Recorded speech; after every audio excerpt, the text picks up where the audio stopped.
A mãe da Bulma é uma androide. Essa é uma teoria que se baseia unicamente no fato de uma personagem que ninguém nem lembra a porra do nome não envelhecer. Mas o link tá aí na descrição. É uma teoria que o cara ele bota a teoria e ele autorrefuta ela. Então, whatever. Broly e Paragus comeram o Beats. E não é comer no sentido que você tá pensando. Não sei, né? Qual o sentido que você tá pensando? Pra quem não entendeu, pra quem não lembra, o Beats é um Saiyajin que cai no planeta que eu esqueci o nome, junto com o Broly e com o Paragus, lá no filme Dragon Ball Super Broly. A teoria diz que o Broly e o Paragus praticaram canibalismo com o cara logo depois de matá-lo. A teoria só não faz muito sentido porque o planeta ele é vasto em plantas e animais, então não faz sentido eles terem que partir pro canibalismo. Até porque a morte do Beats foi para poupar suprimento e não porque ele precisava comer o cara. E outra, se eles tiverem que praticar canibalismo, por que o Broly não comeu o Paragus? Ou o Paragus não comeu o Broly? Não faz sentido, né? Buu existe desde o início dos tempos. Como o BBD fez Majin Buu? Que processo havia? Quais eram os ingredientes de Buu e etc? Embora no mangá Kaioshin diga que BBD o fez, a verdade é que esse chamado de Buu não foi realmente criado por BBD, mas existe desde tempos imemoriais. Ele alternou entre turbulências e longa hibernação. Durante várias iterações desse ciclo, ele absorveu os elementos malignos da humanidade, tornando-se cada vez mais violento. BBD apenas conhecia os meios de chamar Buu de seu longo sono. Tá, eu acho que essa parte aqui da entrevista do Akira Toriyama responde essa teoria. Sim, o Majin Buu existe desde o início dos tempos. Majin Piccolo. Esse aqui é um personagem que aparece em uma história paralela do jogo Dragon Ball Z Super Sonic Warriors 2. Nessa versão, o Piccolo que é controlado pelo Babidi e Gohan tem que derrotá-lo. O que não faz muito sentido é que o Piccolo já nessa época não era mais um cara mau. Então, como é que o Babidi tem tanta influência assim nele? Não faz muito sentido. E também tem uma teoria que diz que o Majin Piccolo seria o personagem no lugar do Majin Vegeta, ou seja, os produtores tinham a ideia de colocar... Os produtores não, o Akira tinha a ideia de colocar o Piccolo como Majin e não o Vegeta, mas obviamente foi descartado depois. O Android 16 foi construído com base em um filho morto do Dr. Gero. O modelo do número 16 foi o filho do Dr. Gero realmente, que morreu jovem há muito tempo antes dele ser revivido como androide. Ele era um soldado de alta patente da Red Ribbon, mas ele foi abatido por uma bala inimiga. Tendo um lugar especial no coração do pai, o Dr. Gero deu ao número 16 um grande poder e um mecanismo explosivo fudido. Mas não querendo que ele fosse destruído em batalha, ele deu para ele uma personalidade gentil, o que levou o número 16 a ser um fracasso, entre aspas. O Toriyama nunca esqueceu da Lante. Vamos lá, essa aqui vamos começar. Durante uma entrevista, o Akira Toriyama perguntado o seguinte para ele. Notei que a Lante desapareceu depois que o Raditz chegou. O que ela estava fazendo? Para falar a verdade, eu me esqueci totalmente dela em um determinado momento. Então eu me lembrei dela depois de um tempo e eu tive que pensar em um motivo para ela ter desaparecido. Então eu fiz parecer que ela estava correndo atrás do Tenshinhan. Preste atenção na pergunta. A pergunta foi: a Lante desapareceu depois que o Raditz chegou. O que ela estava fazendo? E o Akira responde que ele esqueceu dela. Mas na verdade ele não esqueceu. No primeiro capítulo de Dragon Ball Z, porque o mangá de Dragon Ball não existe Dragon Ball Z, é tudo um Dragon Ball só. Mas vamos supor Dragon Ball Z, vamos separar. Em Dragon Ball Z, o primeiro capítulo, a Bulma pergunta, onde é que a Lante tá?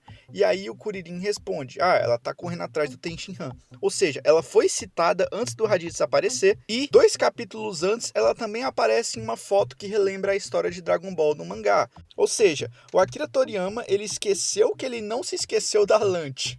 O roteiro original de Batalha dos Deuses.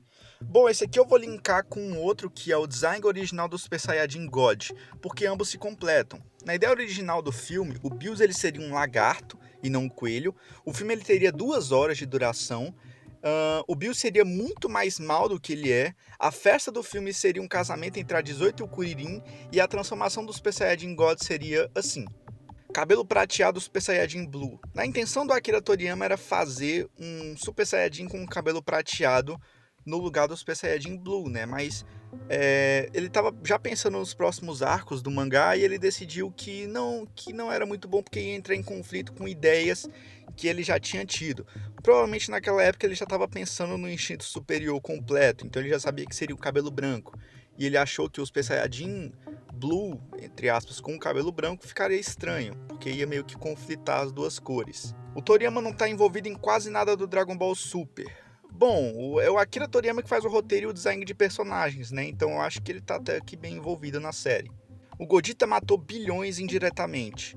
Bom, no filme do Godita, no filme de Dragon Ball Z, em que o Godita aparece, o demônio Psyche cuida de uma máquina que armazena almas, mas ela acaba se enchendo, explode, e toda aquela energia maligna gruda no corpo dele, tornando ele o Janemba. Quando o Godita mata Janemba, tecnicamente ele também mata essas almas, mas não sei se são bilhões e bilhões, como é dito aqui. Jiren é Buda. No sistema de crença budista, o despertar do terceiro olho fornece ao usuário um estado de quase clarividência e percepção elevada. As pessoas que desbloquearam esse potencial podem criar mundos mentais por meio da meditação. Quando Goku despertou o instinto superior, ele apenas despertou uma peça do quebra-cabeça. Note como é que ele estava calmo, relaxado e quase meditativo durante a luta com Jiren. Não é uma coincidência, ele desbloqueou um estágio inicial desse poder. Agora, voltando lá no começo do vídeo, vocês lembram de Dragon Ball vem? Dragon Ball se baseou no romance chinês A Jornada para o Oeste. No final dessa história, o protagonista principal, chamado de Sun Wukong, atinge o estado de Buda. Toriyama está meramente retornando às raízes de Dragon Ball e Jiren é um personagem que ele escolheu para nos apresentar um estado de poder que ainda não vimos em Dragon Ball. Em Jornada para o Oeste também, o Sun Wukong faz uma aposta com o Buda.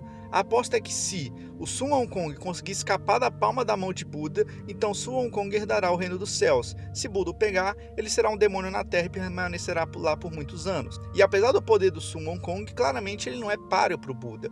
E isso é um paralelo muito legal entre o Goku e o Jiren, porque o Goku seria o Sun Wukong e o Jiren seria o Buda. O Oolong dopou a Bulma.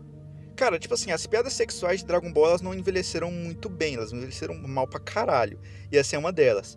Em um episódio, o Oolong ele droga o Goku e a Bulma com a intenção de ficar apalpando eles. Ou seja, ele basicamente dopou dois personagens, sendo uma menor de idade e uma criança, pra estuprar eles. Porra, pelo amor de Deus. Mas o Yantia não deixa isso acontecer e blá blá blá. Documentos vazados da Funimation. Em agosto de 2019, vazaram algumas gravações de voz dos dubladores americanos de Dragon Ball Z, fazendo umas piadas bem homofóbicas, racistas e falando até de incesto durante uma gravação. Isso gerou uma certa polêmica na época, mas a Funimation não se pronunciou sobre isso. Nada em Dragon Ball é canon. Essa teoria diz que Dragon Ball não tem canon. E para quem não sabe, como eu já falei lá em cima, canon ou cânone é toda a história correta de um anime, é tudo aquilo que é oficial de verdade. Por exemplo, imagina que o Akira Toriyama faz um mangá escrito que o Goku é mais forte que o Kuririn. Só que aí depois a Toei faz um filme por conta própria e ela fala que o Kuririn é o cara mais pica do universo. Obviamente a parada que o Akira escreveu seria a realidade. O problema é que o Akira ele não fala sobre o que é ou não oficial, então as pessoas não têm como saber exatamente. Então as pessoas às vezes falam, o oficial é tudo aquilo que o Akira escreveu no mangá. Só que a gente entra em uma contradição, porque, por exemplo, Dragon Ball Z tem dois finais. Tem um final original e tem um final feito muitos anos depois em que o Ubi, ele voa na nuvem voadora. Então, caralho, qual é o final original de Dragon Ball Z? Ele não fala, então não tem como a gente saber. E essa teoria fala que nada em Dragon Ball é canon. Eu acho que isso é uma meio forçação de barra, mas beleza. Goku e Vegeta ajudam em um suicídio. Bom, eu procurei isso aqui em alguns fóruns, até no mangá, nos animes, nos filmes, mas eu não achei nada sobre. O máximo sobre suicídio que eu achei foi o sacrifício do Vegeta lá na saga Buu, mas não tem muito a ver com isso. Quem souber de algo aí, deixa aí nos comentários. Dr. Gero salvou o universo. Cara, essa aqui é interessante. Vamos lá. O Dr. Gero foi responsável por criar um Android 16, 17, 18, 19, blá blá blá blá. Lá no Torneio do Poder, quem é que salva a porra do universo 7 de ser extinto? Quem é a última pessoa que sobra vivo, em pé, no campo de batalha? É o Android 17. Então a teoria diz que o Dr. Gero salvou o universo. Faz sentido. Porque se não fosse o Android 17 nem a 18 no Torneio do Poder, quem que estaria no lugar deles? O Majin Buu estava dormindo. Por isso que o Freeza foi convocado de última hora. Será que o Goku teria que reviver o Cell? Será que, sei lá, ia ter que botar o Goten e o Trunks criança para enfrentar um torneio da destruição do universo? Não sei. Bugback previu a morte de Hiro Mitsuru. Essa aqui é meio pesada, mas vamos lá. Hiro Mitsuru, ela era a dubladora japonesa da Bulma que faleceu de mal súbito dentro do próprio carro. No encerramento chamado de Bugback, em um momento se fala sobre carros. E a protagonista do encerramento é justamente a Bulma. Obviamente é uma coincidência e os fãs eles têm que parar de ser, porra, nóia.